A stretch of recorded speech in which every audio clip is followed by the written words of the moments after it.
అదే RTV app వార్తల్ని క్షణాల్లో చదివే అవకాశం ఉంటుంది. ఒక న్యూస్ పేపర్, ఒక టెలివిజన్ ఛానల్ మీ చేతుల్లో ఎప్పుడూ ఉంటాయి. పాములు పట్టే వ్యక్తి పాము కాటికే బలయ్యాడనే సామెత అయితే ఉంటుంది. అచ్చు అలాంటి ఘటన ఒకటి రాజన్న సిరిసిల్ల జిల్లాలో అయితే చోటు చేసుకుంది. ఆ నాంపల్లి అనే వ్యక్తి అయితే నిత్యం అయితే వేటకైతే వెళ్ళేవాడు, అటవీలోకి వేటకైతే వెళ్ళేవాడు. అనంతరం అయితే తనైతే అదే ఉచ్చుకైతే బలై అయితే చనిపోవడం జరిగింది. ప్రస్తుతం ఈ ఘటనకు సంబంధించి అయితే గుట్టకు సంబంధించి అయితే తనైతే వేటకైతే వెళ్ళడం జరిగింది. అక్కడైతే కొంత అడవి పందులు కావచ్చు, అంతేకాకుండా ఇతర వన్య ప్రాణులకైతే కరెంట్ షాక్ అయితే పెట్టి అయితే తనైతే చంపి కొంత జీవనం అయితే కొనసాగించేవాడు. కానీ అనుకోని పరిస్థితులు అయితే అదే కరెంట్ షాక్ తగిలైతే తనైతే మృత్యువాత పడడం జరిగింది. వారి కుటుంబ సభ్యులైతే 2-3 రోజుల నుంచి అయితే గాలించడం జరిగింది. అనంతరం అయితే గుడ్డేలుగుల గుట్ట వద్దకైతే వెళ్ళడం జరిగింది. అక్కడికి వెళ్ళిన అనంతరం అయితే అతని డెడ్ బాడీ అయితే ఫైండ్ అవుట్ చేయడం జరిగింది. ప్రస్తుతం అయితే దీనికి సంబంధించి అయితే ఎవరు సైతం వన్యప్రాణులను అయితే కాపాడాలి, శిక్షించొద్దు అని అయితే ప్రతి ఒక్కరు చెప్తున్నప్పటికీ సైతం కొన్ని ఇటువంటి ఘటనలు అయితే వెలుగులోకి అయితే వస్తున్నాయి. ప్రస్తుతం అయితే మనతో పాటు అయితే కొంతమంది గ్రామస్తులు ఉన్నారు. ఒకసారి వారితో మాట్లాడదాం. సార్ చెప్పండి, ప్రస్తుతం అయితే ఒక వ్యక్తి అయితే ఇట్లా వేటకైతే వెళ్ళి అయితే అదే ఉచ్చులో పడి అయితే చనిపోవడం జరిగింది కదా, అంటే ఏం చెప్తారు దీనికి సంబంధించి? సార్ అతను నాంపల్లి, అతని పేరు నాంపల్లి. అతను ఎప్పుడు కూడా అడవి వేటకెళ్ళి అతను వన్యప్రాణులు చంపుకొని లేకపోతే ఏదో జీవనోపాధి కోసం ఏదో కష్టపడుకుంటూ తన పొట్టకూడి కోసం బతుకుండేవాడు. కానీ ఈ విధంగా ఆయన చనిపోవడు. ఆ 3 రోజుల తర్వాత డెడ్ బాడీ దొరికి కుళ్ళిపోయిన డెడ్ బాడీ దొరకడం అది చాలా బాధాకరమైన విషయం. ఎందుకంటే అది అతనికైతే శాంతి కలగాలి. కానీ ఈ విధంగా ఇట్లా చేసుకుంటూ పోతే వన్యప్రాణులను కూడా మనం ఎంతో మనం పోగొట్టుకోవడం అవుతాం. ఆయన సుత ఇట్లా అయినటువంటి చాలామంది సుత ఎంతోమంది అడవులకు వెళ్ళి వన్యప్రాణులు చంపి వాటికి ఉచ్చులు బిగించి వాటికి కరెంట్ షాకులు పెట్టి వాటిని చంపి ఇట్లా జీవనోపాధి కోసం లేకపోతే వాళ్ళ పుట్టుకోడు కోసం ఏదో కష్టపడుకుంటూ చేస్తారు అట్లా ఇష్టం చాలామంది. కానీ ఇప్పుడు అందులో ఇప్పుడు ఈ నాంపల్లి అనే వ్యక్తి సుత ఎన్నో రకాల జంతువులను సుత ఇట్లా ఉచ్చిపెట్టి ఇట్లా వాటికి ఉరిసి మన కరెంట్ షాక్ పెట్టి చంపి వాటిని తినడం కానీ లేకపోతే బయట అమ్ముకోవడం కానీ ఏదో ఒకటి అట్లా కష్టపడకుండా చేసేటోడు. ఇట్లా చేసుకుంటూ వెళ్ళి లాస్ట్ కథ కరెంట్ షాకు ఆ ఉచ్చిలో అతనే వాడి చనిపోవడం మాత్రం బాధాకరమైన విషయం చెప్పుకోవాలంటే. ఇట్లా ప్రస్తుతం చూసినట్లయితే కర్మ సిద్ధాంతం అంటారు. అంటే ఇప్పుడైతే ఎవరైతే ఏదైతే చేస్తారో అదే వారికి అయితే చుట్టుకుంటుంది అనేది అంటుంటారు. అయితే తను సైతం గతంలో అయితే కొంత చంపడం అయితే కొంత ప్రచారం అయితే ఉంది. అనేక రకాల జంతువులను అయితే కరెంట్ షాక్తో అయితే చంపడం జరిగింది.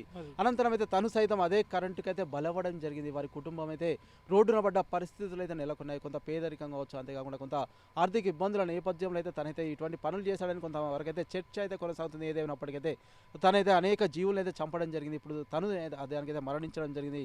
కొంత ఇప్పుడు అటవుల ఇప్పుడు కొంత ప్లాట్లు చేయడం కావచ్చు, అటవుల సంరక్షించుకోవాల్సిన బాధ్యత అందరిపైన ఉంది. కానీ కొంత ప్లాట్లు చేయడం కావచ్చు, అంతేకాకుండా గృహ అవసరాలకైతే అడవులను నరకడం పట్ల సైతం కొన్ని అడవులు అయితే అటవీ జంతువులు అయితే ఊర్లోకి వస్తున్న పరిస్థితి సైతం ఉంది కదా, ఇంకా ఏం చెప్తారు?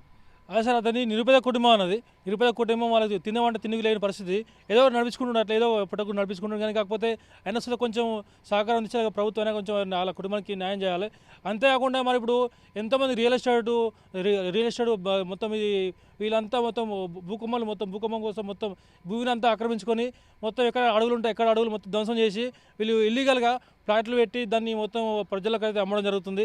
అట్లా మొత్తం అడవులని మొత్తం ఎక్కడెక్కడ ధ్వంసం చేసి అట్లా వేసడం వల్ల కూడా ఈ వన్యప్రాణులకు తిందామంటే తిండి లేక ఊరి మీదకి వచ్చి ఊరి ప్రజలను సుతా చాలా రకాల ఇబ్బందులు అంటే సమస్యలు ఉన్నాయి. రీసెంట్గా గుడ్డలు వచ్చినాయి, అడిగితే కోతులు సుతా ఎన్నో రకాలుగా వచ్చి అన్ని రకాల ఇబ్బందులు అవుతున్నాయి. అడవులను మాత్రం ధ్వంసం చేయొద్దు. అడవులను ధ్వంసం చేయకుండా ఇంకా వేరే ప్రయత్నం చేసుకోరు. కానీ ఇట్లా అడవులను ధ్వంసం చేసి ఇట్లా ఈ రకంగా అయితే మాత్రం వన్యప్రాణులకు ఎటువంటి ఆధారం ఉండదు కాబట్టి ఊరి మీకు వచ్చే సమస్యలు ఉన్నాయి. ఇంకా అంతేకాకుండా మనం రీసెంట్గా చూసుకుంటే ఇప్పుడు ఒక యూట్యూబర్ ఆయన నెమల్ని చంపారని చెప్పేసి ఏదో వేరే ప్రాణిని చంపి నెమల్ని చంపారని చెప్పేసి యూట్యూబ్ వ్యూ కోసం నెమల్ని చంపేసి అట్లా వీడియో పెట్టినందుకు పోలీసు వాళ్ళు సుద్ధా అతను కఠిన చర్యలు తీసుకొని అతను జైలు సుద్ధా పంపించడం జరిగింది. అంతేకాకుండా మన ఇప్పుడు మై విలేజ్ షో గంగవ్వ సుద్ధా ఏదో ఇట్లా చిలుకలను ఏదో వేధించని చెప్పేసి ఏదో వన్యప్రాణి ఏదో ఇట్లా అంటే ఆమె ఉద్దేశం అది కాదు, కానీ ఏదో చేద్దామని చెప్పేసి ఏదో చేశారు. ఆమె సుద్ధా మన ఆమె మీద కేసు ఇవ్వడం జరిగింది. ఇట్నే వన్యప్రాణులను చంపుకుంటూ పోతే ఇట్నే అడవులు ధ్వంసం చేసుకుంటూ పోతే పోలీసు అధికారులు మాత్రం ఊరుకోరు. వాళ్ళు సుద్ధా ఇట్లా చేసే వాళ్ళ మీద ప్రత్యేకంగా దృష్టి పెట్టి కఠిన చర్యలు తీసుకుంటారు కూడా.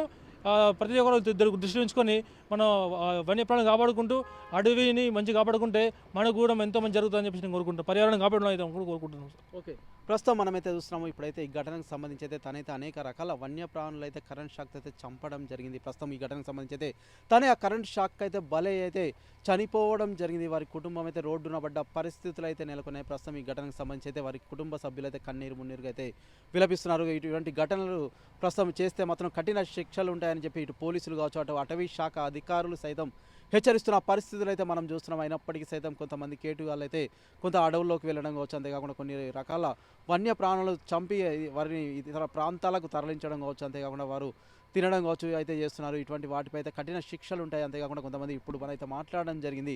కొంతమంది జంతు ప్రేమికులు సైతం వీటిని అయితే తీవ్రంగా ఖండిస్తున్న పరిస్థితి సైతం మనం చూడవచ్చు. ఎందుకంటే ప్రతి ఒక్క జీవికి అయితే బ్రతికే హక్కు అయితే ఉంటుంది. అంతేకాకుండా కొంతమంది యూట్యూబర్స్ సైతం కొంత వ్యూస్ కోసం అయితే కొన్ని రకాల వీడియోలు సైతం చేస్తున్నారు. ఇటువంటివి సైతం చేయొద్దు అని చెప్పేసి అయితే ఇప్పుడైతే ఒక రాజశేఖర్ అయితే తనైతే తెలియజేయడం జరిగింది. ఏదైనప్పటికైతే ప్రతి ఒక్కరైతే వన్యప్రాణి అయితే కాపాడుకోవాల్సిన బాధ్యత అయితే మన అందరిపైన ఉంటుంది. వన్యప్రాణి సంరక్షణ చట్టాలు సైతం కఠినతరం ఉంటాయి. ఎవరైనా అటువంటి శిక్షలు అటువంటి పాల్పడితే మాత్రం కఠిన చర్యలు సైతం ఉంటాయి. ప్రస్తుతం అయితే ఈ ఘటనకు సంబంధించి నాంపల్లి అయితే జగిత్యాల జిల్లా కొడిమ్యాల మండలం నల్లగొండకు చెందినటువంటి నాంపల్లి అనే వ్యక్తి అయితే అటవీ సంబంధించిన జంతువులను క్రూర మృగాలను అయితే వేటాడడం జరుగుతుంది. అనంతరం కరెంట్ షాక్తో చంపడం జరుగుతుంది. కానీ కర్మ సిద్ధాంతం అయితే చెప్పొచ్చు. ప్రస్తుతం అయితే అనేక రకాల జంతువులను అయితే తనైతే చంపడం జరిగింది. ఇప్పుడైతే తనే ఆ ఉచ్చుకైతే బలై చనిపోయాడని చెప్పేసి అయితే కొంత చర్చ సైతం కొనసాగుతున్న పరిస్థితి అయితే మనమైతే చూడొచ్చు. Over to studio. మరిన్ని వీడియోస్ కోసం ఛానల్ ని సబ్స్క్రైబ్ చేయండి. లేటెస్ట్ అప్డేట్స్ కోసం వాట్సాప్ ఛానల్ ని ఫాలో చేయండి. అండ్ లింక్ డిస్క్రిప్షన్ లో ఉంది.